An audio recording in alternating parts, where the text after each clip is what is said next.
সময় সব সময় একই রকম থাকে না।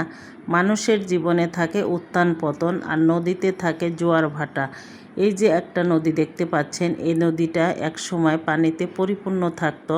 এখানে অনেক নৌকা লঞ্চ চলাচল করত এবং লঞ্চগুলো ডুবেও যেত। নদীতে তুফান এলে ঢেউয়ের কারণে মানুষ খুবই ভয় পেত। আর সেই নদীটা আজকে শুকিয়ে গিয়েছে। নদী যদি কানায় কানায় পরিপূর্ণ না থাকে, দেখতে ভালো লাগে না। আর এই নদীটি একদমই শুকিয়ে গিয়েছে, ছোট্ট সরু একটা ক্যানালের মতো আছে। তাই সময় সব সময় একই রকম থাকে না, এটা আমাদেরকে মানতেই হবে। তবে এই দৃশ্যটা আমার কাছে বেশ ভালো লাগছে। চারিদিকে সবুজ, উপরে আকাশ, নিচে সবুজ ঘাস, আমার কাছে বেশ ভালো লাগছে। তাই দৃশ্যটা আপনাদের দেখার জন্য ধারণ করলাম। প্রকৃতির দৃশ্য মানুষের মনকে ভালো করে দেয় সব সময়ের জন্য।